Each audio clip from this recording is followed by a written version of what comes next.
Have you ever noticed how harsh we can be to ourselves? Sometimes, the most painful words we hear don't come from others, they come from our own minds. That little voice inside your head that says, "You're not good enough, you always mess things up," or "Nobody cares about you." This is what psychologists call negative self-talk. It's just that constant stream of criticism and doubt that repeats itself quietly in the background of our lives.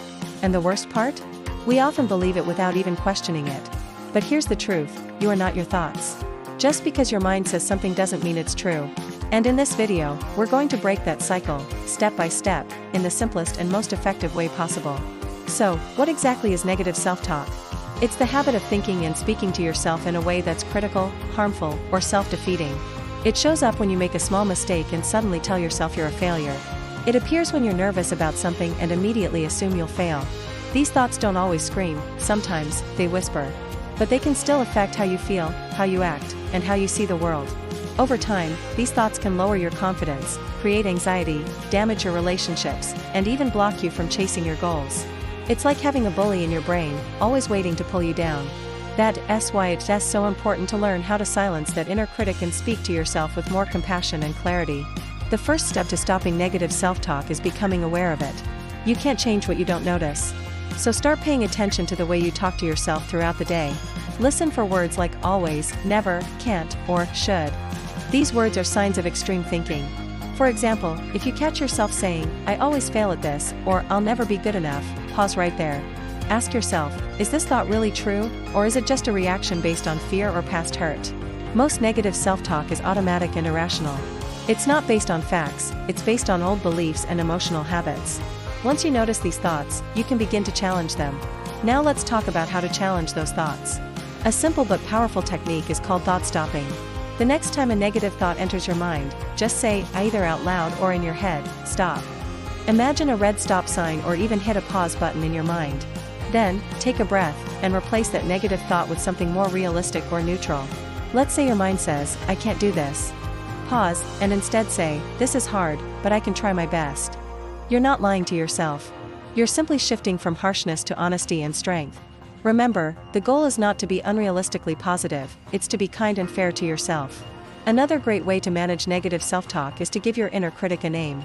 This may sound silly, but it really works. When you hear that voice judging or criticizing, say to yourself, "Oh, that's just the voice of doubting Daniel," or "There goes negative Nancy again." By giving it a name, you separate that voice from your true self. It becomes something you can observe, instead of something you believe. And the more distance you create between you and that voice, the more power you gain over it. Self-compassion is also key. Most of us are much kinder to others than we are to ourselves. So imagine that your best friend came to you, feeling down, doubting themselves, or feeling like a failure. Would you tell them, "Yeah, you're worthless"? Of course not. You would listen. You would support them. You would remind them of their worth and their progress. That's exactly how you need to start talking to yourself. Replace judgment with understanding.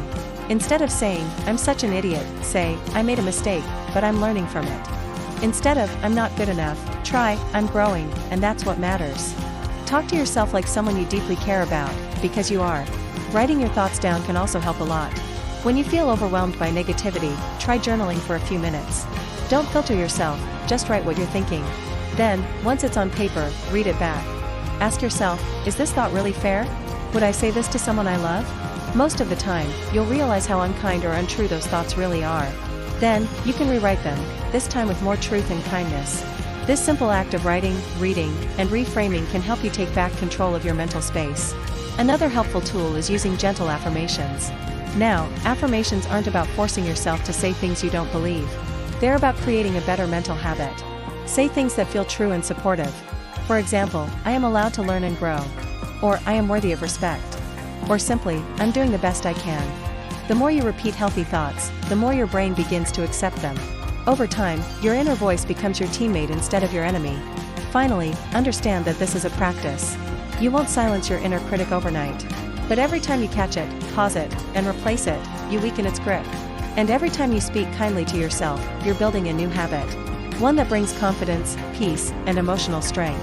You are allowed to be human. You're allowed to make mistakes. And you are allowed to choose a better, softer, more honest way to speak to yourself. So the next time your mind says, "You're not good enough," gently answer back, "Maybe that's how I used to think. But not anymore." You are not your past. You are not your fears.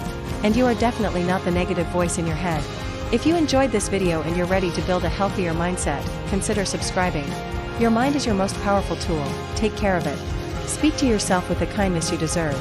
You'll be amazed by how much your life can change, just by changing the way you talk to yourself.